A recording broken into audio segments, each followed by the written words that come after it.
یا آپ یہاں خواہش رکھتے ہیں کراچی میں اتحاد قائم کرنے کی، لیکن اب آپ سے پہلے ہمارے ساتھ دفتر خارجہ کے ترجمان زاہد حفیظ چودھری صاحب موجود تھے اور وہ بڑا تفصیل سے بتا رہے تھے کہ کس طرح بھارت پاکستان کے اندر دہشت گردی کی فضا کو فروغ دینے کے لیے فنڈنگ کرتا ہے، ٹیکنیکل معاونت کرتا ہے، یا انہوں نے بیسز بنائے ہوئے ہیں۔ تو آپ تو باہر بیٹھے ہیں،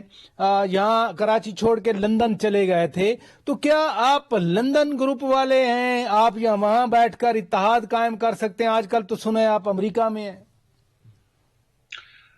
شوکت پائے صاحب، بہت شکریہ، آپ نے وقت دیا۔ میں اس کو کیٹیگوریکلی ڈینائی کروں گا کہ لندن سے تو کوئی ہمارا واسطہ ہی نہیں ہے۔ 22 اگست کی اسپیچ کے بعد جو اگلے دن معافی کی جو پریس ریلیز آئی تھی وہ بھی ہمارے کہنے پہ آئی تھی، مگر انسان ایک مسٹیک کو بار بار کرے تو وہ پھر مسٹیک نکل آتی، اور یقیناً اور اس صورتحال کے بعد جو بالخصوص اگر اب آپ دیکھتے ہیں کہ سندھو دیش کا بھی وہ نعرہ لگ گیا ہے کہ سندھو دیش کے حامی ہیں، تو ہمارا واضح طور پہ اس پہ موقف جو ہے وہ بالکل نو میں ہے، اور میں سمجھتا ہوں کہ پاکستان کی ترقی کی راہ میں سب سے بڑی کوئی رکاوٹ ہوگی تو وہ سندھو دیش ہوگی، اور وائس آف کراچی سب سے بڑا پلیٹ فارم ہوگا جو سندھو دیش کے مخالف تھا، مخالف ہے اور مخالف رہے گا۔ تو لندن سے تو سوال ہی پیدا نہیں ہوتا کہ کوئی تعلق ہے اس حوالے سے۔ اچھا، یہ فرمائیے، تو آپ نے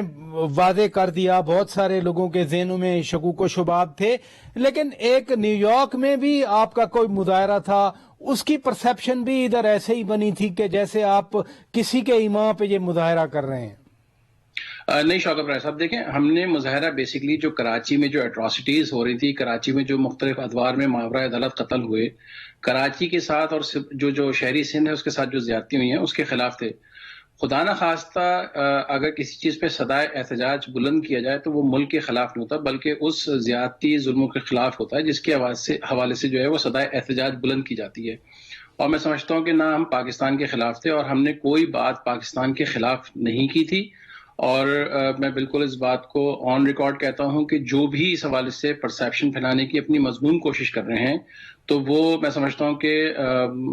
ایک دن اپنی ہی جو اپنا چلیں، ملک کو بڑی اچھی آپ نے بات کی کہ کم از کم پاکستان جو ہم سب کا ملک ہے، اس حوالے سے تو آپ بڑے کلیئر ہیں کہ پاکستان کے ساتھ وفاداری، پاکستان کی سولیڈیرٹی، پاکستان کی ٹیریٹوریل انٹیگریٹی وہ آپ کے نزدیک اتنی مقدس ہے جتنی پاکستان میں بیٹھے کسی اور شخص کی۔ یہ 100%۔ اتحاد کے حوالے سے آپ کوششیں کر رہے ہیں، تو اتحاد میں رکاوٹ کیا ہے پھر؟ دیکھیں، گزشتہ دنوں chairman Voice of Karachi Nadeem Masood صاحب نے اس پہ اپنا موقف دیا تھا کہ جس طرح آپ نے دیکھا بھی، کیا کہتے ہیں، جو ایک اپوزیشن کا بھی ایک الائنس بنا ہوا ہے پی ڈی ایم کے نام سے،